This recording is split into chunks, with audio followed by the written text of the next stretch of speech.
In 2010, hipster culture was in vogue, and Hollywood was in for a pound. Scott Pilgrim vs. the World may have landed a few years post Juno or Nick and Nora's Infinite Playlist, but it capitalized on the same frequency. Charming rom-coms centered around cool music and awkward characters. Alongside Scott Pilgrim the film came a video game spin-off developed by Ubisoft. Featuring the same cast of beat-down bandmates and evil ex-boyfriends, this side-scroller became a cult classic for its retro aesthetic, wildly cool soundtrack, and a tendency not to take itself too seriously.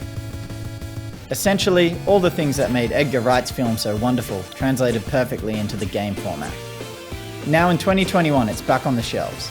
Scott Pilgrim vs. the World, the game, complete edition.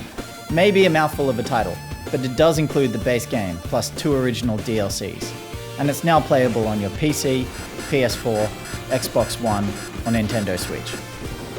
The gameplay is remarkably true to its heritage in side-scrolling beat-em-ups, echoing 80s arcade adaptations like The Simpsons or Teenage Mutant Ninja Turtles. The controls feel a little clunky to start, but that's mainly due to your character only having a few moves unlocked. The game generally grows much more fluid as you progress, earn new skills, and become a bigger badass.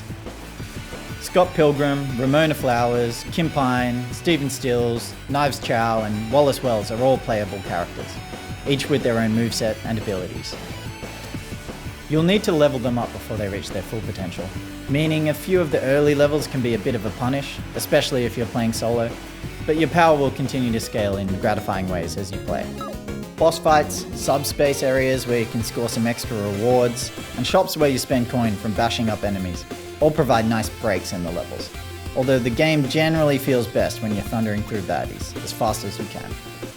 If you loved the film or Brian Lee O'Malley's graphic novels it was based off, it's a pleasure to relive those moments throughout the game. Each evil ex-boyfriend means a fun boss fight, the locations all look charming transposed into the game's pixel art style, and the soundtrack keeps the flame burning. Scott Pilgrim vs. the World, the game, is best played with mates, up to 3 of them, with local and online co-op both available. It may get a little chaotic with 4 players and all the enemies on the screen, but between beating up thugs, reviving teammates, triggering special attacks, and more, it'll be a ton of fun too.